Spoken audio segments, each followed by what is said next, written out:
Olá pessoal, agora nós vamos retomar nossas aulas e dado aquilo que nós já vimos até o momento, é hora da gente falar um pouquinho de modelagem de software, utilizando uma linguagem de modelada, de desenho mesmo, de projeto, chamada UML, e também de tratar um pouco de composição de objetos. E aqui nós vamos introduzir a composição de objetos também com auxílio da UML. Então, dado tudo aquilo que nós já falamos de desenvolvimento de software, da implementação em si com a linguagem Java, vamos tratar um pouquinho aqui como é que se dá o processo de desenvolvimento de software. Tá? Então, o processo de desenvolvimento de software, seja orientado a objetos, seja utilizando linguagens de programação imperativa, seja de outra forma, então se dá basicamente da forma como eu vou mostrar agora. O que se faz? Se faz um levantamento e uma especificação de requisitos, tá? O que são os requisitos? São as características e as funcionalidades que um software deve ter. Então, o meu software precisa possibilitar o saque pelo usuário, pelo cliente. Então eu tenho de alguma forma possibilitar que o sistema permita que seja feito o saque no sistema, que seja feita a liberação do dinheiro no caixa eletrônico. Não, eu quero um sistema que não vai ter comunicação com nenhuma outra máquina, ele faz diretamente no computador, como são as vendas pelo comércio eletrônico, por exemplo. Então, você tem, ou a matrícula que nós fazemos no sistema acadêmico, tá? Então, você tem aí os requisitos, as necessidades que o sistema tem que realizar. O projeto, que é pegar esses requisitos que estão sendo levantados, que estão sendo definidos, especificados, detalhados, pego e vou projetar como é que meu sistema tem que se comportar, o que ele tem que fazer, tá? Como se fosse um projeto mesmo de um arquiteto, com base naquilo que alguém que deseja construir uma casa, ele precisa que tenha na casa, e o arquiteto vai lá criando, definindo, modelando o projeto para o seu cliente. Isso também vai ter no software, tanto que tem os projetistas de software, os arquitetos de software, na nossa carreira de desenvolvimento também. Bem, eu tenho também as fases, os momentos de implementação, onde eu pego aquilo que eu já compreendi nos requisitos, aquilo que já foi projetado até o momento. Veja que eu estou falando aquilo que já foi, porque não necessariamente eu tenho que projetar todo o software para poder implementar, isso não existe. Eu já projeto uma parte do sistema e já implemento, desenvolvo, já crio utilizando uma linguagem de programação como a linguagem Java. Compreendi, vou agora escrever o código. Aí depois vou testar, validar, ver se aquilo que eu já desenvolvi está de acordo com o que foi projetado, se está de acordo com o que foi especificado, se está de acordo com aquilo que o cliente realmente quer. E se todo mundo está entendendo a mesma coisa, porque de repente eu implementei e na hora que eu for validar junto com o projetista, o analista e o cliente, eles dizem, não é bem isso não. E o analista, não, mas era isso que você queria. E o cliente, não deixa eu tentar explicar melhor. Aí vão entendendo a necessidade e vão implementando. Por isso que é importante já especificar uma parte, projetar uma parte e implementar uma parte. Não esperar todo o projeto para implementar todo o software de uma vez. Senão, no final, tudo que foi feito não vale de nada. Vamos fazer por partes para validar por partes também.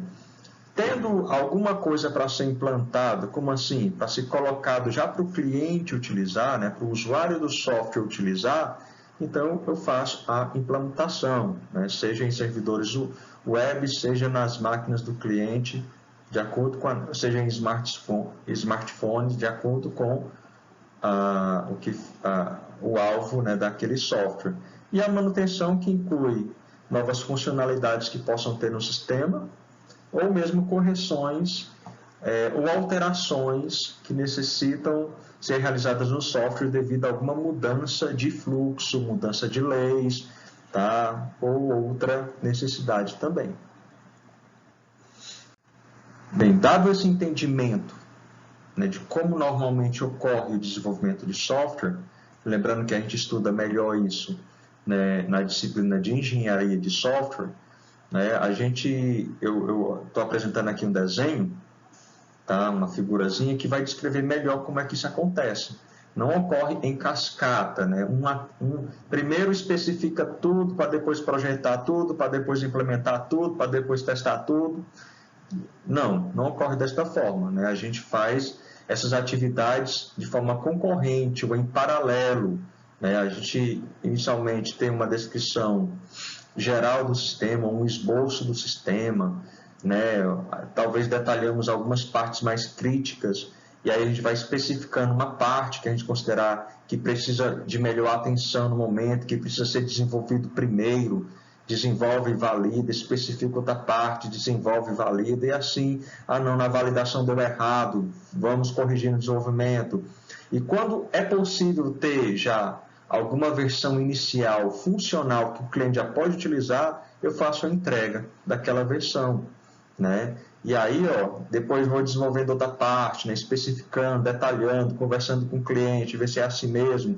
E aí vão fazendo outras entregas, né? Várias versões intermediárias, e em algum momento, né, eu vou ter tudo especificado. Em algum momento eu vou conseguir ter chegado ao ponto de todo o software estar desenvolvido, está tudo validado, e aí eu tenho uma versão final. Então, no desenvolvimento de software, normalmente a gente desenvolve por partes, né?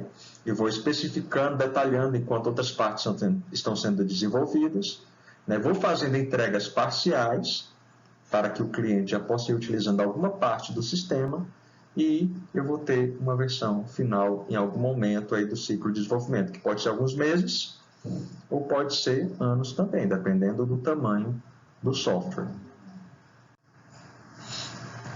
E nesta fase, nestes pontos que eu apresentei para vocês, né, relacionado ao ciclo de desenvolvimento do software, é muito importante eu fazer desenhos, né, ou fazer modelos. Tá? Na verdade, modelos podem ser tanto desenhos quanto pode ser descrição, mas o que é mais utilizado, né, o que é normalmente utilizado é uma notação gráfica ou diagramática, né, naquele sentido, eu vejo, já entendo, ou que uma figura ou uma imagem vale por 1000 palavras, né, eu consigo compreender. E o modelo, normalmente, né, utilizado tanto na especificação quanto no projeto, também no desenvolvimento, né, captura visões do modelo de negócio. Como assim o modelo de negócio? O trabalho do cliente, né? Qual é o fluxo de negócio do dia a dia do cliente que precisa ser automatizado, precisa ser colocado num software. Então, isso é um modelo de negócio. Se eu estou fazendo um sistema para um banco, eu vou entender como é que funciona o banco, né? Como é que se dá a interação dos funcionários do banco com os clientes, com as contas, como é o processo de criação de contas. Então, isso é chamado de modelo de negócio. Tá? Então, o modelo de software ele tenta capturar, né, e dar várias visões do modelo, tentando explicar de formas diferentes para que possa ser compreendido. Tá? É como se eu tivesse olhares diferentes, né, sobre o software para poder compreender, ou sobre o modelo de negócio, sobre o negócio para poder compreendê-lo. E compreendendo e capturando isto, né, através do modelo, eu consigo transformá-lo, né, em software. Então, eu tenho no modelo de software uma representação do sistema que será construído. Então, os principais aspectos que eu consigo trabalhar com o modelo de software é gerenciamento da complexidade. Tá? Ninguém vai escrever código assim que o cliente diz o que ele precisa, não vai dar certo. Eu preciso entender, compreender realmente o que ele quer. Muitas vezes desenhar em papel, em quadro, ou numa ferramenta computacional o que ele quer para depois escrever o código. E facilita também a comunicação entre as pessoas envolvidas, entre cliente e analista, entre analista e projetista, e entre cliente, né, com o desenvolvedor do software também. Então, todas as partes, né, são beneficiadas com o modelo de software para entender o que está sendo feito. E para modelar sistemas, existem algumas linguagens de modelagem. Antigamente existia uma variedade de linguagens e cada empresa escolhia a sua ou as suas linguagens de modelagem, né, os seus desenhos, para poder utilizar na sua equipe de desenvolvimento.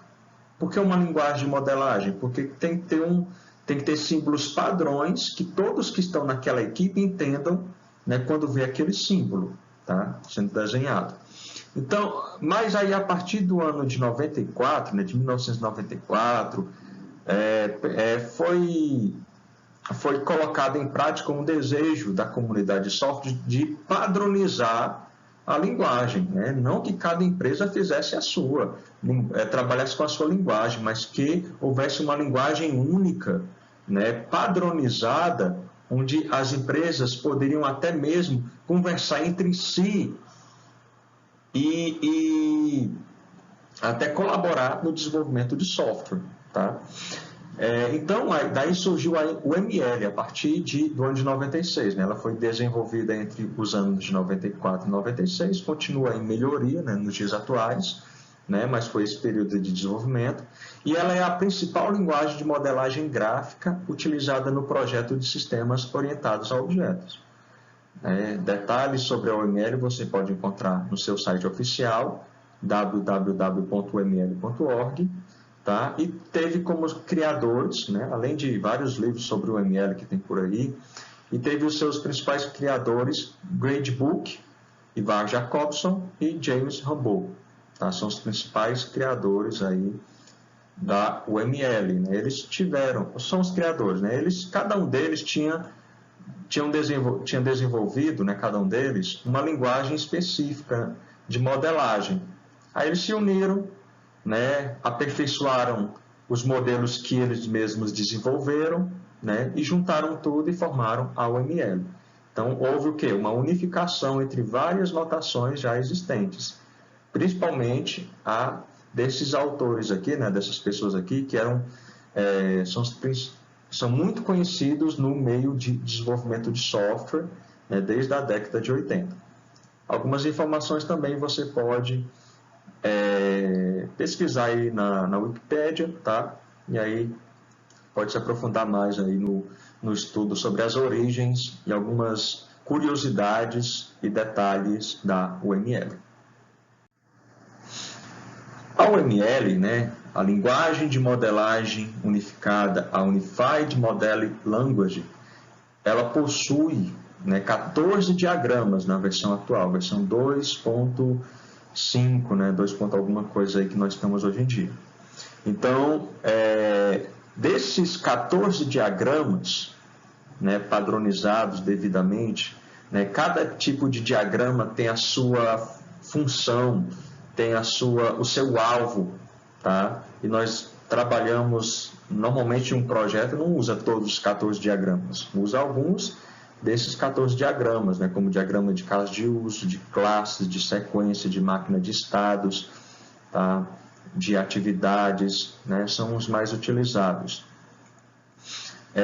Mas desses 14 nós temos 7 estruturais e 7 comportamentais. 7 tipos de diagramas que modelam a estrutura do software e 7 tipos de diagramas que modelam o comportamento do software, tá? Então, cada diagrama UML pode ser utilizado para representar diferentes visões de um mesmo sistema de desenvolvimento. E na nossa disciplina aqui, nós vamos tratar especificamente de diagrama de casos de uso e diagrama de classes, tá? Que nós vamos trabalhar aqui, que vai nos auxiliar na nossa disciplina. Os outros diagramas e como utilizá-los, né, nós vemos aí em outras disciplinas, como análise e projeto de sistemas, tá? Então, nós vamos ver mais diagramas nessa disciplina. Ok, então, como eu disse, nós vamos trabalhar aqui dois tipos de diagrama. Diagrama de caso de uso da UML e diagrama de classe da UML. Para que serve e o que é, né, o diagrama de casos de uso? O que nós precisamos dele? Então, ele descreve o sistema do ponto de vista externo. Ele é muito útil para compreender o que o usuário quer do nosso sistema, ou do sistema que nós vamos desenvolver. O que ele quer no sistema que ele vai usar. Tá? Então, ele vai descrever do ponto de vista de quem usa e o que ele usa no sistema. Tá? O que ele precisa fazer no sistema. Então, ele vai descrever interações entre o sistema e os agentes externos e ele vai servir de base, né? Como ele serve para compreender o que vai ser o meu software, o meu sistema, então ele vai servir de base para os outros diagramas que eu trabalhar. Então, o que ele vai moldar? Os requisitos funcionais. O que são requisitos funcionais? Requisitos funcionais são as funcionalidades do sistema do ponto de vista do usuário. Por exemplo, no sistema acadêmico, eu vou cadastrar o aluno, vou fazer a matrícula, o aluno precisa gerar declaração, né? O coordenador precisa gerar relatórios, o diretor precisa cadastrar os funcionários, né? Então, as funcionalidades do sistema, isso são os requisitos funcionais. Existem também os requisitos não funcionais, só que eles não são modelados nos diagramas de casos de uso. Você descreve isso em documentos específicos, os requisitos não funcionais. O que são requisitos não funcionais? São as características necessárias na aplicação. É aquilo que não é funcionalidade, mas é importante destacar. Por exemplo, o meu sistema ele precisa ser executado na web ou ele é para ser executado apenas em desktop? Ele precisa ser executado ou adaptado para smartphone, né? Ou seja, precisa ser responsivo, ou seja, são características necessárias para o meu sistema e é necessário para poder eu não fazer uma coisa, não, essa funcionalidade está implementada direitinho. Só que eu queria rodar no meu smartphone e você fez apenas para desktop. E agora? Então, isso tem que ser visto logo no início também, ou durante o processo de desenvolvimento. Né? Precisa de autenticação, todo mundo pode usar. Tempo de resposta tem que ser rápido, ou pode levar 1 minuto aí para eu clicar no botão e esperar a resposta. Né? Então, isso são requisitos não funcionais. Pode ser qualquer cor, as telas do sistema, ou tem que obedecer um determinado padrão. Requisito não funcional. Tá? Ok. Então, como é que nós fazemos um diagrama de caso de uso? Então, primeiro, né, ele é uma linguagem simples e de fácil compreensão, porque o usuário precisa compreender bem, né, o cliente também vai ter que compreender o diagrama de caso de uso que eu fizer. Ele modela o sistema na perspectiva de usuário, como eu já disse. Quais são as suas duas principais identificações? Tá? São os atores e as funcionalidades. Os atores são esses bonequinhos aqui. O diagrama de caso de uso modela o ator. Quem usa o sistema com um bonequinho desse jeito aqui, palito? Sim, desse jeitinho aqui. Tá? E as funcionalidades são chamadas de casos de uso. Tá? O caso de uso é uma coisa muito mais complexa, que no diagrama de caso de uso é representado com uma elipse só com um nomezinho do que o ator faz. Né? Por exemplo, o aluno faz matrícula. Então, aluno, bonequinho, faz matrícula, uma elipsezinha aqui dentro aqui, faz matrícula. Aí eu faço a ligação, né, do ator com a funcionalidade que ele usa através desse traçozinho aqui, ó, tá? Que pode ter uma setazinha aqui no final, como a gente vai ver daqui a pouco. Então, são as duas principais formas gráficas utilizadas no diagrama de caso de uso. Ator, caso de uso e a ligação entre ator e caso de uso, ou entre os casos de uso também. Então, nós temos aqui os atores. O que podem ser os atores? Né? Eles representam os elementos que interagem com o sistema. Não só pessoas, mas pode ser que eu tenha um sistema, um software interagindo com outro software. Por exemplo, né, o meu sistema da venda aqui do meu mercantil, pode ser que ele precise se comunicar, né, com um sistema de crediários, de crédito, né, que o cara está pagando com cartão e quero ver se tem limite. Então, ele está se comunicando com outro sistema. Ou tem aqui, ó, eu posso ter o gerente, que utiliza o meu sistema, né, o sistema do banco, por exemplo, né, o sistema bancário. O cliente, que tenta acessar a sua conta, o gerente cadastra o cliente quer usar a sua conta. E eu posso ter um sistema de contas a pagar que precisa verificar se o cliente tem crédito. Tá? De repente eu tenho um sistema aí que quer usar o meu sistema, então ele é um ator também. Né? Se eu tenho um sistema externo, né, um outro sistema querendo se comunicar com o meu sistema para verificar se o cliente, né, que está fazendo o pagamento tem crédito para fazer o pagamento, então eu tenho que sistemas de contas a pagar é um ator também. Ou o caixa eletrônico, ó, eu tenho um caixa eletrônico que faz acesso ao sistema. Tá? Então, ele também é um ator. Tá? Então, pode ser que em determinado momento, né, eu tenha, né, atores que não são pessoas. Então, os atores são externos ao sistema, não fazem parte do sistema, né, do software em si, apesar de estar representado de alguma forma no meu software. Eles interagem com o sistema, trocam mensagens, né, interagem com o meu sistema e tem alguma resposta também. E os casos de uso, que são essas elipsezinhas aqui, ou representadas com essas elipses. Tá? Casos de uso são textos muito grandes, né? Por exemplo, realizar saque. Eu faço uma descrição muito detalhada do que é o procedimento, mas para desenhar, né, basta eu dizer aqui, ó, elipsezinha, o que é realizar saque. E em algum documento eu digo, para realizar saque, o cliente precisa disso, daquilo, precisa acontecer isso no sistema, etc. Tá? Então, representam serviços, tarefas ou funcionalidades do software. E, normalmente, utiliza verbos para representar as ações. Tá? É uma ação, então é um verbo. Tá? Por exemplo, o cliente. O que o cliente vai fazer no meu sistema bancário? Ele vai realizar saque. Ele vai consultar saldo. Na hora de consultar saldo, ele informa sua conta, sua agência, né? O sistema exibe as informações, né, de depósito, de saque, etc. Essa informação mais detalhada está no texto, mas aqui, ó, na representação diagramática, eu resumi tudo isso nesta elipsezinha aqui, ó, consultar saldo. No meu sistema bancário também tem o gerente. O gerente, ele faz o quê? Ele abre conta. Então, abrir conta. Ele vende seguro aí, né? Ele quer aproveitar o momento aí e vender seguro aí para os seus clientes. Então, ele vai lá, ó, e vende seguro, né? Vender seguro.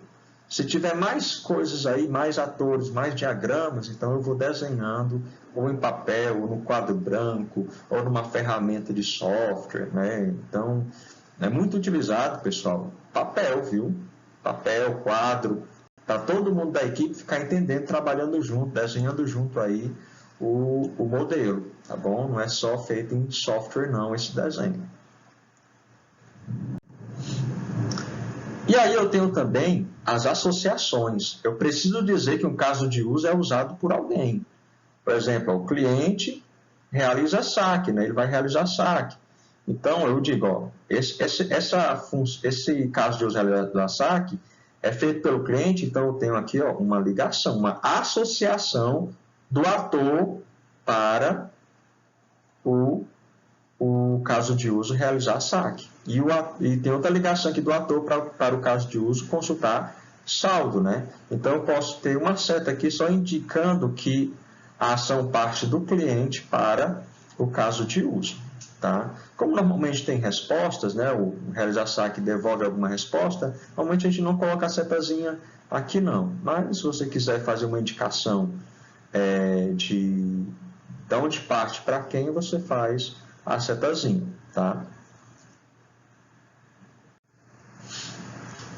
Eu posso também ter uma coisa chamada generalização na associação. Tá? Eu posso ter, por exemplo, que uma pessoa ele pode fazer pagamento, né, pode efetuar pagamento, e esse pagamento pode ocorrer de diversas formas. Pode ser em dinheiro, pode ser em promissória, pode ser em duplicata, pode ser de outro, com cartão de crédito, né, como está aqui, tá? Então, existe várias possibilidades, mas eu não vou ficar criar um caso de uso, né, para cada um, tipo cartão de crédito, pagamento com cartão de crédito, pagamento com dinheiro, pagamento com duplicado, e ficar fazendo várias setas, que quando a gente estiver fazendo na prática, vê que isso vai até atrapalhar o nosso entendimento do nosso programa, ou do nosso desenho. Então, o que a gente faz? Vamos criar tudo isso aqui é efetuar pagamento. Tá? Isso eu generalizo. Tudo é efetuar pagamento. Aí eu posso dizer, o efetuar pagamento pode ser cartão de crédito, pode ser duplicata, pode ser dinheiro, desenharia outro elipse aqui, E aí eu dizia, esses outros itens aqui são especificidades, mas ligaria o cliente apenas no efetuar pagamento. O cliente pode efetuar pagamento. Quais as possibilidades? Aí eu tenho as especificações, né? Aí eu coloco cartão de crédito, duplicata. E aí, como é que eu indico que isso é uma especialização deste outro caso de uso, que é a generalização? É uma setazinha com um triângulo no final. Não é uma seta aberta, é um triângulozinho aqui no final, fechadinho. Então, isso indica que cartão de crédito é um efetuar pagamento, é uma forma de efetuar pagamento, só que ele é um caso específico de efetuar pagamento. Tá bom? Então, eu parto do específico para o geral, então, uma setazinha com um triângulozinho no final, indicando que cartão de crédito é um efetuar pagamento.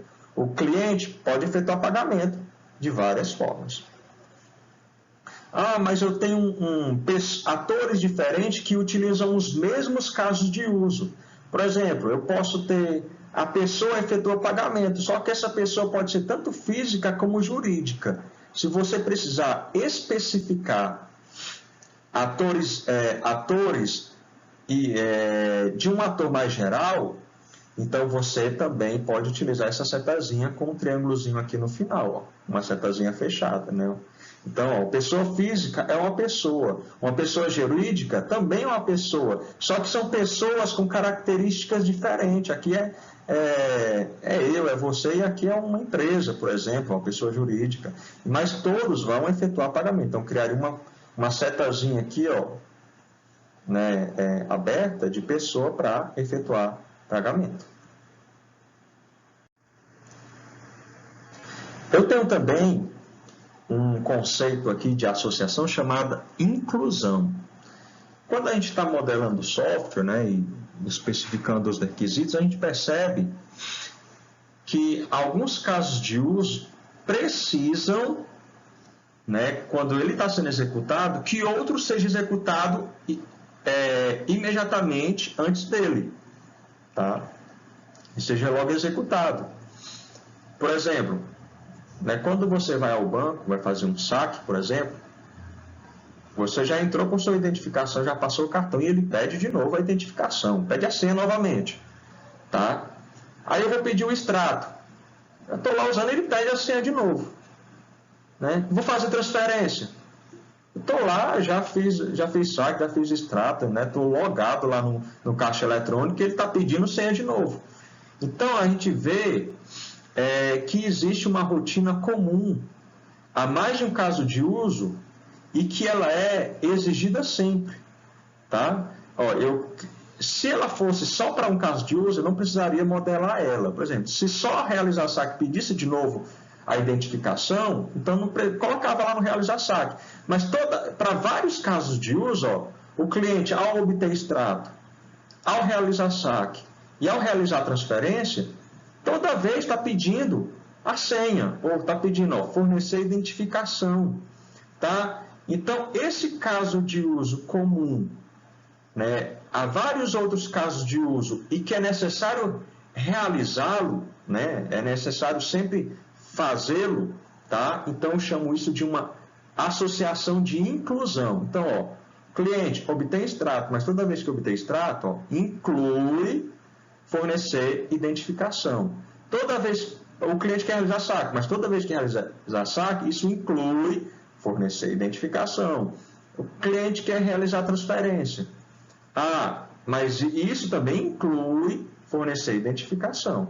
Isso é diferente de logar e depois fazer todas as funcionalidades. Isso é diferente. Eu estou dizendo, no momento que eu realizar a transferência, ele vai pedir novamente a identificação. Então, isso se chama include. Como é que é a setazinha do include? Uma seta é uma linha tracejada com uma setazinha no final, de quem precisa daquele caso de uso, né? Para quem é usado, no caso aqui, ó, de obter extrato para fornecer identificação. E entre aspas francesas, né, que parece aqui dois sinais de menor e dois sinais de maior, mas são aspas francesas, né, aspas pequenininhas aqui na horizontal, e eu coloco a palavra include, tá bom? Linha tracejada com essa palavrazinha include. Esse símbolozinho aqui, ó, entre aspas francesas, é chamada de estereótipo, tá? Estereótipo. É um nomezinho aí dado pela OML, mas aqui é a observação sobre essa associação de inclusão. Em determinados momentos, quando a gente está projetando o nosso software, a gente percebe que alguns casos de uso são extensões de outro caso de uso, né? São possibilidades que surgem num determinado caso de uso. Como assim? Você está lá no Word, né? Ou no seu editor de texto, está lá editando o seu documento e está lá. Né? Então eu tenho que o escritor edita documento.